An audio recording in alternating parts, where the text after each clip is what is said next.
বিসমিল্লাহির রহমানির রহিম। আমি সশ্রদ্ধ চিত্তে শপথ করিতেছি যে আমি আইন অনুযায়ী অন্তর্বর্তীকালীন সরকারের উপদেষ্টা পদের কর্তব্য বিশ্বস্ততার সহিত পালন করিব। আমি বাংলাদেশের প্রতি অকৃত্রিম বিশ্বাস ও আনুগত্য পোষণ করিব।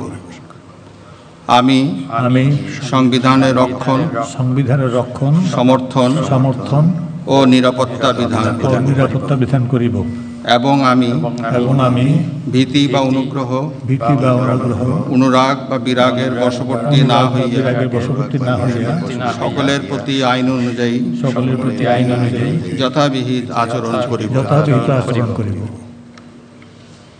এবার মাননীয় উপদেষ্টাগণকে গোপনতার শপথ পাঠ করানোর জন্য মহামান্য রাষ্ট্রপতিকে বিনীত অনুরোধ জানাচ্ছি। আমি সশ্রদ্ধ চিত্তে শপথ করিতেছি যে অন্তর্বর্তীকালীন সরকারের উপদেষ্টা রূপে যে সকল বিষয় আমার বিবেচনার জন্য আনিত হইবে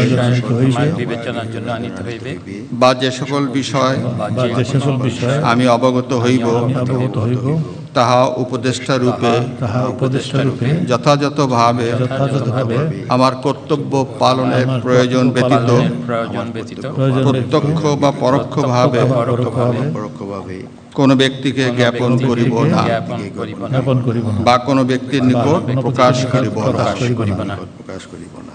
ধন্যবাদ।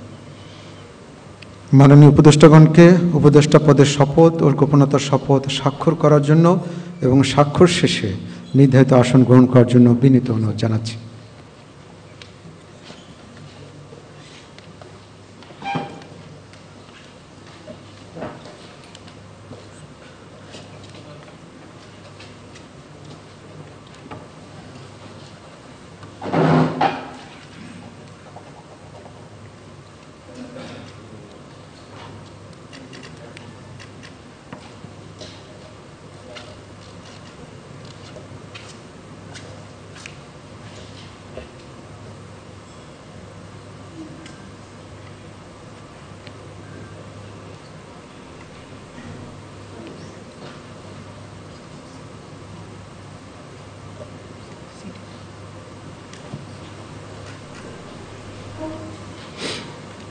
গণপ্রজাতন্ত্রী বাংলাদেশের অন্তর্বর্তীকালীন সরকারের উপদেষ্টা হিসেবে দায়িত্ব গ্রহণের জন্য মাননীয় উপদেষ্টাগণকে আন্তরিক অভিনন্দন জানাচ্ছি।